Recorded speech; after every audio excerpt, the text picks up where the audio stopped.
नमस्कार दोस्तों, मैं आपका दोस्त रामरतन और स्वागत करता हूं आपके अपने YouTube channel Ramratan Sharma knowledge TV पर।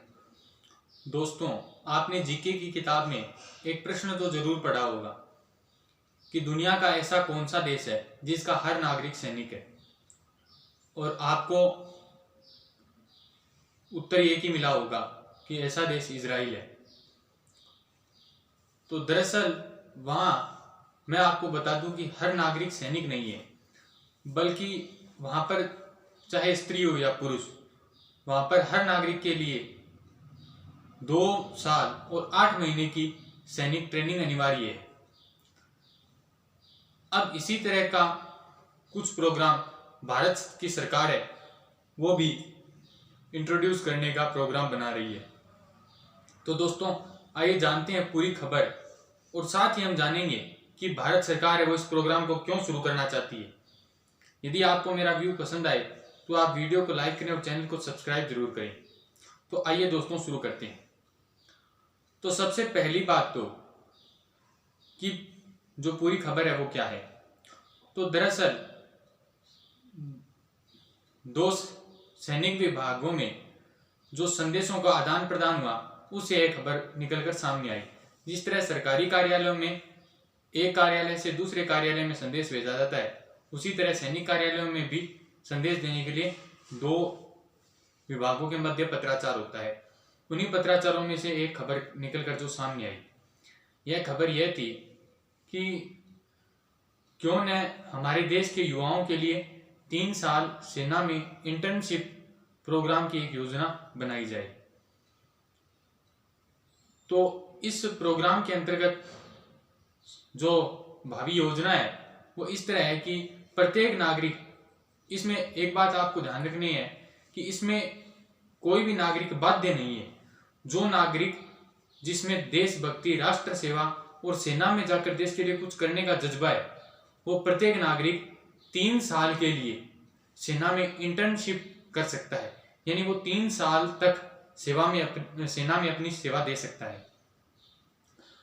और इस दौरान जो है न केवल सामान्य सैनिक जो जवान है उनके लिए इंटर्नशिप का प्रोग्राम रखा गया है, बल्कि छोटे जवान से लेकर बाद में अफसरों तक के लिए इस इंटर्नशिप प्रोग्राम को डिजाइन किया जा रहा है। और इसमें पहले ऐसा नहीं होगा कि जो सरकार है वो सीधे ही सभी को इस इंटर्नशिप के प्रोग्राम के तहत एडमिशन देना प्रारंभ कर देगी। सबसे पहले 100 अफसरों को और 1000 जवानों को इसके लिए तैयार किया जाएगा। बाद में यदि यह प्रोग्राम सफल रहा और सेना का इस पर जो प्रभाव है वो सफल रहा तो बाद में इसको कंटिन्यू किया जाएगा। तो इसमें सबसे बड़ी जो बात है कि सरकार है वो इस प्रोग्राम को क्यों अब डिजाइन कर रही है, इसके पीछे का मकसद क्या है, इसके पीछे जो कारण है उनको आज हम इस वीडियो में डिस्कस करेंगे। तो जो फर्स्ट रीजन जो है इसके पीछे वो है सरकार को बजट घटाना। तो बजट कैसे घटाएंगे? तो अभी जो दुनिया में वर्तमान जितनी भी सेनाएं उसमें भारत की सेना दुनिया की सबसे बड़ी एक्टिव आर्मी है। इसमें अभी 25 लाख से ज्यादा सैनिक हैं वो काम कर रहे हैं। और भारत सरकार है वो न केवल इन 25 लाख लोगों को वेतन देती है, बल्कि इनकी रिटायरमेंट के बाद इनको तनख्वाह भी दी जाती है। अब इस तनख्वाह के कारण और इस वेतन के कारण भारत सरकार पर प्रतिवर्ष लगभग 1,33,000 करोड़ रुपए का जो भार है वो आता है। और इतने बड़े बजट से केवल सैनिकों को तनख्वाह और पेंशन है वो ही दी जाती है। इसे किसी नई प्रौद्योगिकी के और सेना के डेवलपमेंट पर खर्च नहीं किया जा सकता। तो इसको लेकर सरकार कुछ विचार कर रही है, क्योंकि सरकार में 10 से 17 साल जो सेवा देता है उस अफसर को या उस सैनिक को, जो भी सेना में 10 से 17 साल तक सेवा दे रहा है, उसके लिए पेंशन योजना अनिवार्य है। उसको पेंशन अनिवार्य रूप से देनी पड़ती है। इसके लिए सेना यह भी चाहती है, क्योंकि सेना का काम है वो जवानों का अधिक माना जाता है, तो सेना ये भी चाहती है कि सेना को अधिक से अधिक जवान बनाए रखने के लिए सेना में जल्दी से जल्दी जो जिनकी एज ज्यादा हो जाती है उनको रिटायर करने का भी प्रोग्राम बना लिया जाता है, ताकि जो सेना है वो युवा बनी रहे और जो देश के सामने जो संकट आ रहे हैं उसका सामना कर सके। लेकिन फिर वही बात आ जाती है कि उनको जब रिटायर कर दिया जाता है तो दूसरे सैनिकों को भर्ती लिया जाता है, उनका वेतन प्लस जो रिटायर कर दिए गए उनके पेंशन, इन दोनों का खर्चा सरकार को उठाना पड़ता है, जिससे सरकार पर वित्त भार ज्यादा आ जाता है। लेकिन अब इंटर्नशिप प्रोग्राम के तहत सरकार है वो जो नए सैनिकों को लेगी उन्हें 3 वर्ष के लिए चुना जाएगा और उन्हें सबसे पहले 9 महीने की ट्रेनिंग दी जाएगी और उसके बाद 2 साल के करीब उनकी सेवाएं सेना में ली जाएंगी। इससे सरकार को एक 17 साल सैनिक जो सहायता करता है उसकी बजाय एक टूर ऑफ ड्यूटी जिसको हम इंटर्नशिप कह रहे हैं, इसके तहत सहायता करने वालों में लगभग 11.5 करोड़ रुपए सरकार है वो बचा सकती है और इसे सेना है उसके नवाचार पर खर्च किया जा सकता है। तो पहला हो गया बजट का सबसे बड़ा कारण। दूसरा जो कारण है वो है प्रशिक्षण और लीडरशिप विकसित करना। आप जानते हैं कि अभी एक बात है बहुत ज्यादा लिखी जाती है, बहुत ज्यादा सुनी जाती है कि भारत में लीडरशिप की बड़ी कमी है। तो भारत में सेना ये चाहती है कि देश में न केवल सेना में बल्कि कॉरपोरेट सेक्टर में भी बड़े बड़े लीडर्स तैयार हो। इन लीडर्स को तैयार करने के लिए सेना ये चाहती है कि जो इंटर्नशिप प्रोग्राम के तहत उन्हें अनुशासन सिखाया जाएगा, इससे उनमें लीडरशिप की जो क्वालिटी है वो बाहर आ सकेगी और इससे जो न केवल सेना में बल्कि कॉरपोरेट सेक्टर में भी लीडर्स विकसित होंगे। अब कॉरपोरेट सेक्टर में कैसे होंगे, क्योंकि 3 साल इंटर्नशिप करने वाला जो नागरिक है उसको आगे भी, क्योंकि पेंशन की व्यवस्था उसके लिए आगे है नहीं, तो इसलिए पेंशन की व्यवस्था नहीं होने के कारण वो आगे कुछ करना चाहेगा तो उसे कॉरपोरेट सेक्टर में जाना होगा और कॉरपोरेट सेक्टर में लीडरशिप की बहुत मांग है और सेना उसे ये लीडरशिप स्किल्स को बाहर निकालने का जो मौका है वो दे रही है। इससे हमारे देश के जो युवा हैं उनको फायदा होगा। तीसरा जो है वो सामने आ रहा है स्वास्थ्य। आप जानते हैं अभी कोरोना वायरस के बीच स्वास्थ्य, इम्यूनिटी आदि की बहुत चर्चा हो रही है। बार बार विभिन्न प्रकार के आंकड़े, बार बार जो स्वास्थ्य रिपोर्ट्स आ रही हैं उनको कंसल्ट करके देखा जा रहा है कि किस देश का स्वास्थ्य वो सबसे अच्छा है। तो इनसे क्या होगा, इस लीडरशिप प्रोग्राम के तहत सेना चाहती है कि युवाओं को अधिक से अधिक ट्रेनिंग दी जाएगी और जिससे युवा हैं वो सेना में आने के लिए अधिक उत्साहित रहेंगे और सेना में आने के लिए जो उत्साहित रहेंगे उससे वो अपने स्वास्थ्य पर ध्यान देंगे और नशा आदि जो दुर्गुण उनमें समाविष्ट हो गए हैं उनको छोड़कर वो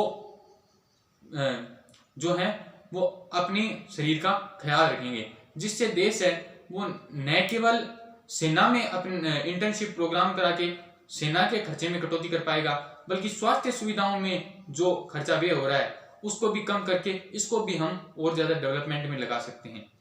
यहाँ पर एक बात मैं क्लियर कर दूं कि जो सेना में जो प्रोग्राम अभी बनाया जा रहा है वो अभी न तो डेफिनेट है और इसमें एक बात भी कही जा रही है कि यह जो प्रोग्राम है वो इजराइल की तरह सबके लिए अनिवार्य नहीं होगा। जो इसको ज्वाइन करना चाहेगा वो उसी के लिए किया जाएगा। अभी इस पर कुछ कंफर्म नहीं है, लेकिन यदि ये हो जाता है तो सरकार के पीछे जो इसकी मंशा जाहिर होकर आ रही है वो क्या है, हम उसके बारे में अब बात कर रहे हैं।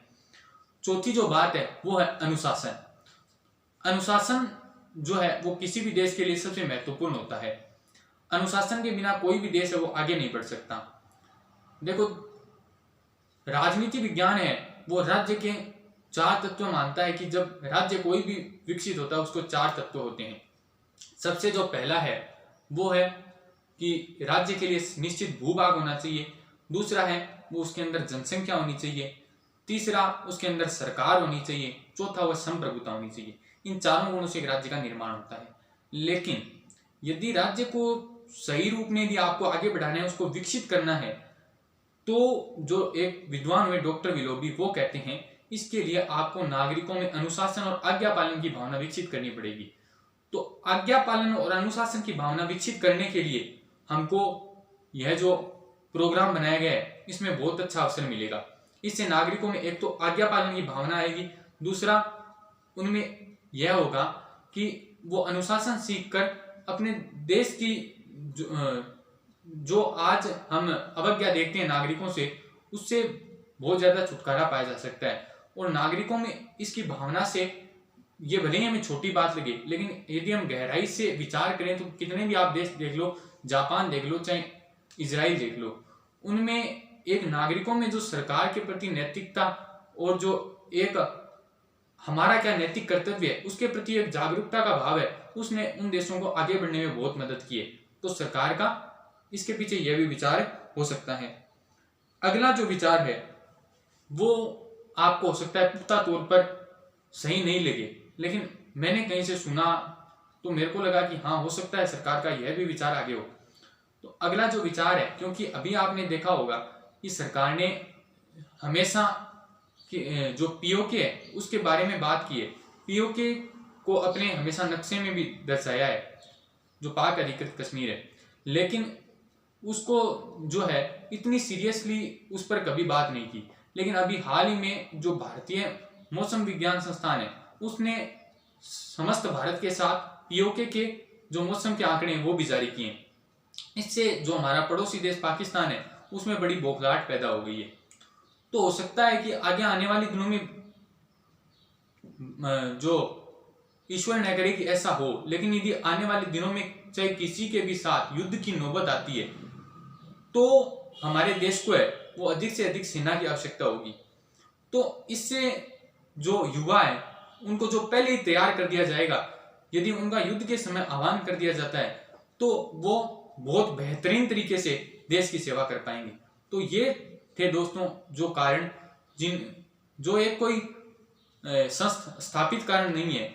मैंने अपने जो विचार विमर्श करके और उसके बाद जो कुछ रिपोर्ट्स आ रही हैं कुछ थोड़ा पढ़ के मैंने ये कारण है वो आपके सामने रखे। यदि आपको वीडियो पसंद आए तो आप वीडियो को लाइक करें और चैनल को सब्सक्राइब करें।